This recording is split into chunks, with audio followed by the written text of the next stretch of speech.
Alright, this is vlog number 4. Another day, another day of training. Today is Saturday, so it's basically going to be split. It's called a push day, so basically anything that I'm pushing away from my body. So in chest press, you're pushing the bar away from your chest, obviously, and then I'll be getting into some squats, so obviously you're pushing your body away from the ground. So we call it a push day. In comparison to, a pull day where it would be pulling the bar off the ground, which is your deadlifts. So today I just warmed up with the bar. This is pretty much another set of warm-ups. It's 35 pounds. I'm just trying to get the feeling for it, trying to work out the kinks, trying to get form going. Not trying to do anything too crazy, just trying to feel a lift. That's what I like to do.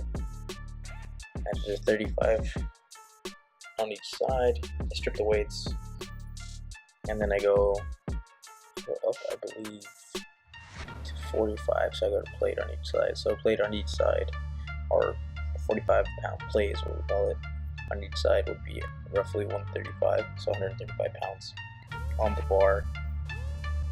And that's another warm-up type of weight. My bench isn't the strongest. It's something that I really want to work on, but it's not a big deal. It's not the strongest. I have yet to compete in powerlifting meet, but once the time is right, I'll be able to get into those. I feel like I'm still not, for my weight class at least, I'm not anywhere near, competing numbers. Well, maybe my deadlift, but besides that, yeah, I'm pretty far away from the rest of the pack. Here we go. Here's the warm-up set of 135. Again, nothing too crazy, just really focusing on spreading the bar once I go up to the top. I'm not trying to overexert myself in any way, shape, or form. I still have probably another 10 pounds to add on each side. This isn't really a day to go crazy and max out. As you can see, I'm not maxing out every single day. We have a set program, we have a set schedule. I have a coach who programs my lifts, and he knows the whole formula behind it. He himself is a powerlifter, and the people around me kind of give me tips and advice on my form, and also how much weight I should be putting in. But we do have an app on our phone that tells us the percentages, and it's not that hard to do basic simple math, and we just add up the percentages of, you say, your 1 rep max or 8 rep max, and then you just put on there. So today's an easier day. It's more of a volume day. So volume means, well, the word means itself. Volume means as much as you can. It's more reps than anything, and it's a lighter weight. So this for me is still pretty light, but it's just how many reps I can get in. We roughly stay around the 8 rep max. The 8 reps for the volume days. Not trying to overexert our body. And plus it's Saturday, so your body should be torn to pieces by now from all the heavier lifting you've done prior during the week. At this point, your body's like, give me rest. I'm pretty tired. So thankfully, on Saturdays we program these kinds of lifts where it's like 80 or 90% of your 8 rep max. So don't get that confused with your 1 rep max, because my 8 rep max is totally different than my 1 rep max. So we can go, for example, my 1 rep max of deadlift is 517, but my 8 rep max in deadlift is 405. So there's a huge difference. There's over 100 pounds in difference. But 8 reps is how much weight you can rep 8 times without giving out. And 1 rep is what it sounds like. It's just 1 rep itself.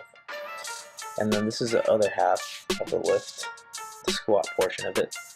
Again, I'm just warming up. I like to warm up before I do any of my squats. My knees are alright.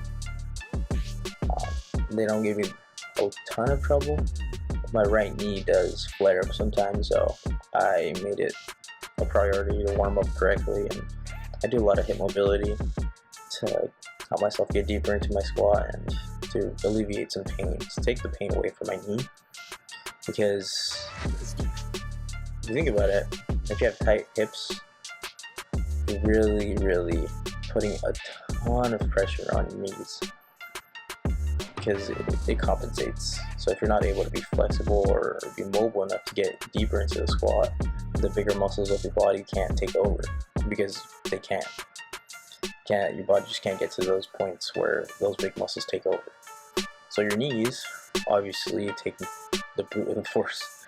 And if you want to be lifting when you're 50, 60, or you're older or whatever, you want to have pretty good mobility so your knees won't be bruised up or just completely obliterated. The last thing you want to do is have knee surgeries at 20, 30 years of age. It really hinders your athletic performance, and it just sucks having an injury. And it's a pretty bad feeling, but I mean, people do come out of those injuries and come back stronger than ever, but they learn from their mistakes. They learn that, hey, maybe I should stretch out more, maybe I should do squat mobility. And trust me, I was pretty bad. Not needless to say that I am still pretty tight in my hips. I'm still not the greatest at having a great mobility.